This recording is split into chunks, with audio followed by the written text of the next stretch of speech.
Hey, excuse me. Greetings, everyone. It's busy Tuesday, and oh gosh, I got a jigsaw, and I did a test cut with it, so the jigsaw works.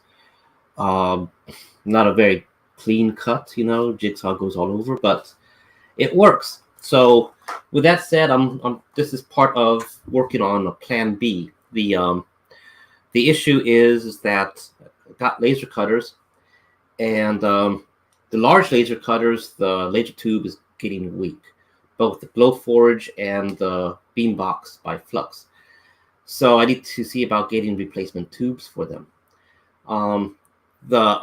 So I have a smaller laser cutter, but fitting pieces of wood is kind of tight and it's hit or miss. I have a batch of wood that fit. I had a previous batch of wood that didn't fit. So, if it fits at an angle, but doesn't go all the way in, doesn't go flat. So I got a jigsaw so it'll help me cut large pieces of wood to fit inside the little laser cutter if the big laser cutters are not doing the job. So, and not only that, but it might be for some small things, the jigsaw may actually help.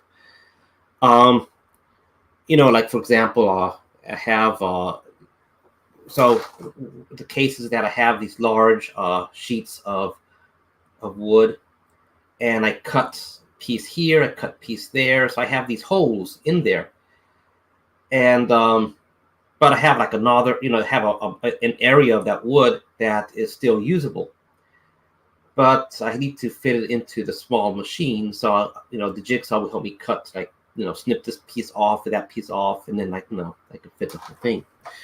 So anyway, that's the thing. It's cutting some larger pieces down to size, essentially. So the jigsaw may be a useful tool for that.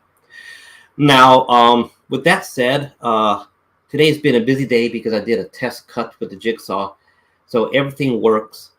I am trying to get a handle on some of the excess items that I have, but they're prototypes, they're good items. I don't need them anymore, but maybe someone out there would find use for them.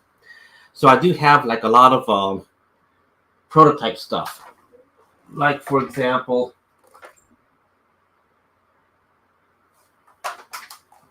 like this.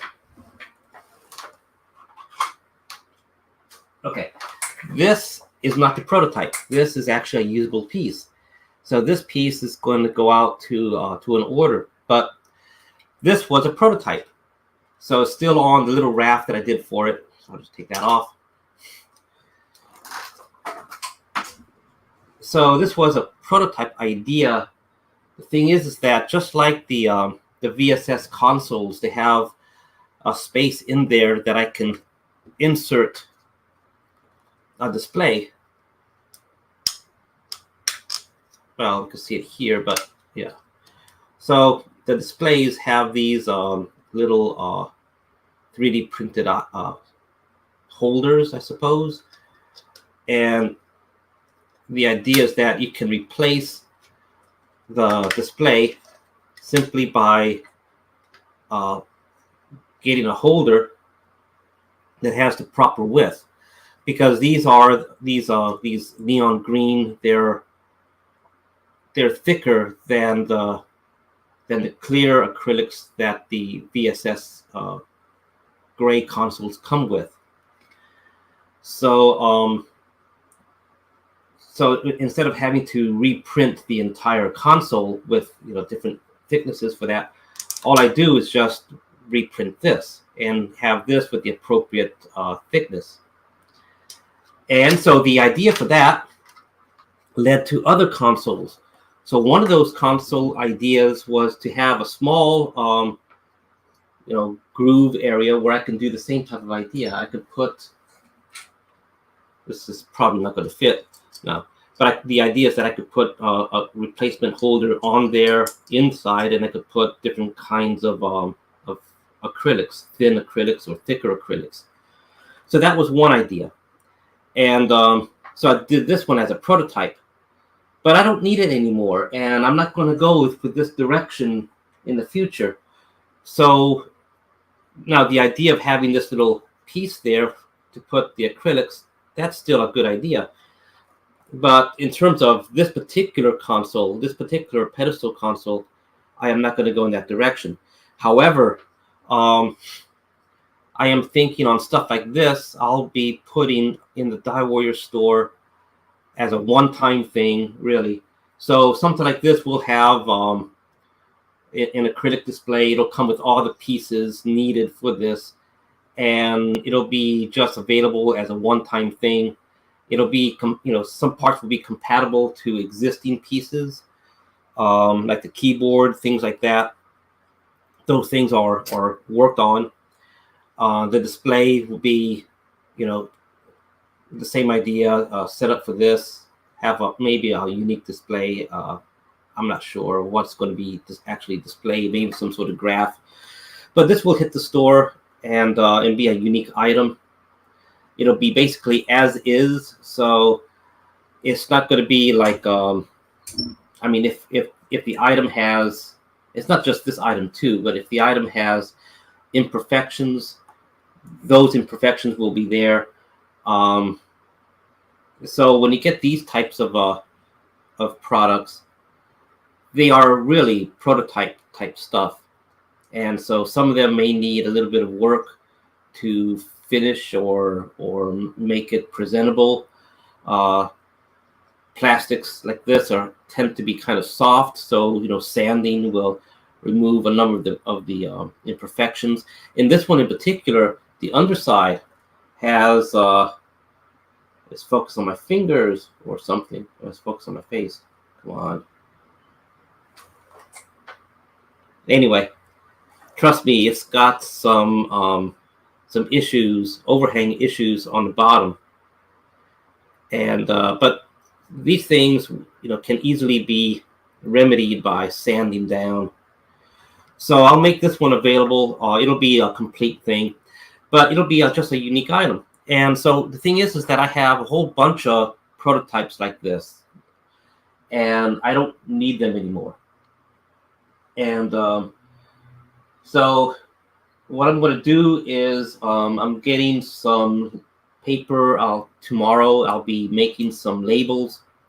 So the idea is going to be this.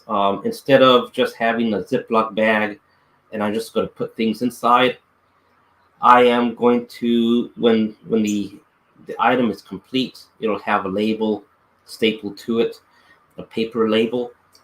And so I'll be making all of the items, as I can do them, all of the items with a label.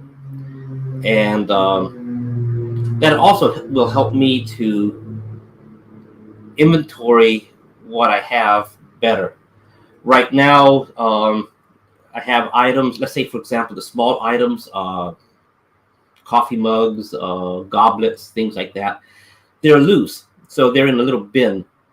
And so what I do when an order comes, I take a Ziploc bag and let's say the person wants 6 of those items, and I just grab 6 and put it into the bag. Some of the small stuff is going to still stay that way, where I individually pick out and I just put it into the bag. But other more complicated items like the Harpoon missile system, the Phalanx system, battlefield robot stuff, the more complicated items are going to be in bags with a label. So those I'm going to try to get them completed as a complete thing and have them in the inventory. So when y'all order, I don't have to make each part, because that's what's slowing me down. So I get issues like 5 orders, and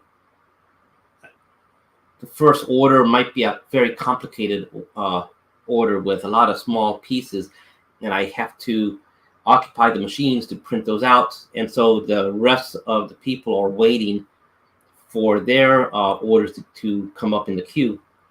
So I'm trying to remedy that. And so doing these labels is going to help me with that. So right now in the store, there is a section for prototypes. That's the section that I'm going to start adding things to it starting tomorrow. So what I was hoping to do today is do the process of making some sort of label. And so I was going to do that. But instead of doing it on, live, I was just thinking of just making the announcements of the change and what I'm going to do, hopefully from here on. I've been printing a lot of the bridge hatches for the VSS, and so those are probably going to be some of the first items that are going to be hitting the inventory as a complete set. Don't forget too that if y'all ordered an item that requires an instruction booklet, and you don't get an instruction booklet, I am still unsure how to handle those right now. I'm trying to get a bunch of those printed so I can just include them in the boxes.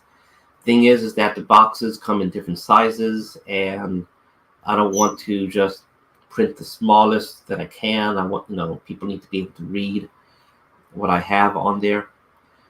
And so some items, they require assembly, but the box is really small.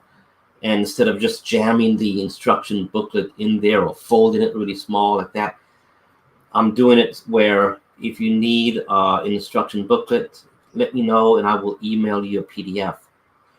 I'm trying to set it up where I can just have a link. I'm trying to look for a server like perhaps something with OneDrive or Google Drive or something like that I can just have a link linking to the PDF for download and make that public. So I'm not quite sure yet on that, but that's what I'm trying to do. Until I get something that I can do that with, I'll just send out through email. Unless, of course, let's say the box is big enough to hold everything, then I'll do that. But anyways, yeah. So those, because some items, like for example the bridge hatches, they don't require a very big box, but the instruction booklet does, unless I fold it. So, it's like there's got to be an easier or better way. And I'm thinking of just doing it where on the label there could be a QR code, or you go to the store's site and there should be a link or at least pictures or something like that. But like I said, if you need an instruction booklet, I can send you one directly. And that's, I think what I'm going to do too is that when an order does have an item that requires an instruction booklet, what I'm thinking of doing as part of the email notification, that your orders is on the way, I may do a follow-up email with the assembly guides, things like that there. So, but I know everyone doesn't want to get the whole bunch of emails and stuff like that. So I'm trying to keep emails down to a minimum. And so we'll see how things go. Yeah. So, okay. I have a busy day for the remainder of this day. Let's see. What are other items on the agenda? Yeah, so I'm working on one particular order right now, and that's going out tomorrow. Now I have the VSS I need to get back to, and I am getting back to the VSS. I don't find my VSS CD, so I have been looking for the box of screws that I had purchased for it. I have a few screws, but I need to get more, and so that's the holdup at the moment. Here is that I need to find the screws that I could do for the other side.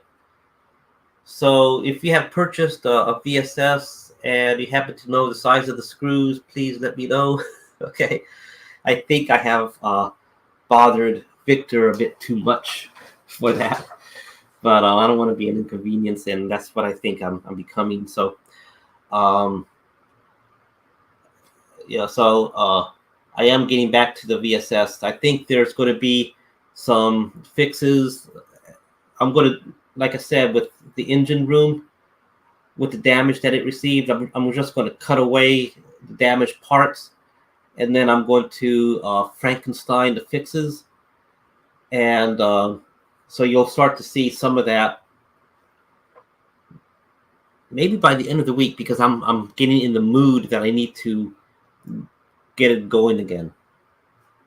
Plus, there's going to be some changes to the VSS too, the way I have bulkheads, and so I'm going to alter some of that too.